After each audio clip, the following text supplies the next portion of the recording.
अतिशय अश्लील पद्धतीने ट्विट केलेलं आहे आणि फेसबुकला पोस्ट टाकलेली आहे आणि त्याच्यासाठी म्हणून मारायला म्हणून आम्ही इथे आलेलो आहोत.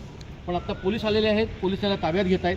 आमची मागणी आहे, कारण का त्या पोस्टमध्ये जर तुम्ही नीट बघितलं तर त्यांनी दोघांची नावं घेतली आहेत. राजसाहेबांविषयी बोललेलाच आहे, पण उद्धवजींबद्दल पण त्याने वक्तव्य केलेलं आहे. याचा अर्थ कोणीतरी राजकीय हेतूने त्याला प्रेरित केलेलं आहे. कारण आत्ताची एकंदरीत जी काय परिस्थिती चालली आहे ती परिस्थिती बघता ही दोन नावं घेणं म्हणजे याचा अर्थ कुठल्या तरी पक्षातल्या कुठल्या तरी माणसाने त्याला ह्याच्यासाठी तयार केलेलं आहे. कारण त्यांनी पोस्टमध्ये असं भासवलं की मी ठाण्याला राहतो. आम्ही त्याचा पत्ता शोधला, पत्ता शोधल्यावरती आम्हाला कळलं तो इथे राहतो आणि म्हणून आम्ही सगळे इथे आलेलो. आणि आता पोलीस आले, त्याला ताब्यात घेत आहेत, पण त्याला नाही सोडणार. इकडे ये तू, ये बाहेर ये.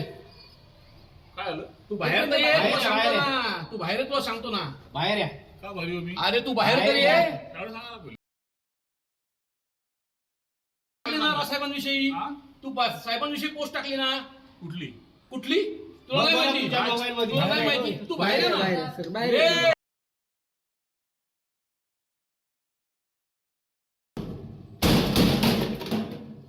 बाहेर ये, केदार. बाहेर आहे तुम्ही जरा तुमच्या. एक मिनिट, हा त्रास आम्ही दिला. नाही नाही अजिबात नाही. आम्ही दिला का मॅडम? मला बाकीचे सांगा. आता बघणारे आहेत, तिकडे स्कूल चालू आहे. ती लाच त्याला पाहिजे, ती लाच त्याला पाहिजे. मला वाद नाही. आहे का? पोलिसांनी तुमचा वाद आहे का? नाहीये ना, म्हणून तर म्हणतो आम्हाला सहकार्य करा या म्हणूनच याच्यामध्ये. म्हणते, राजसाहेब तुम्हाला नेहमी सहकार्य करतात ना.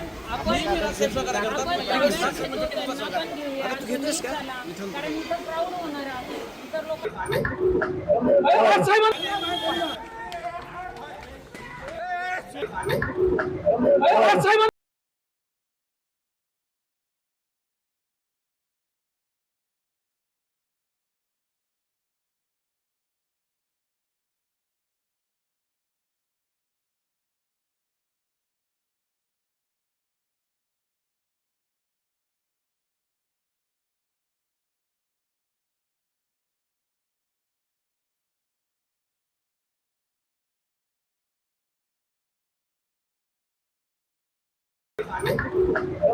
साहेब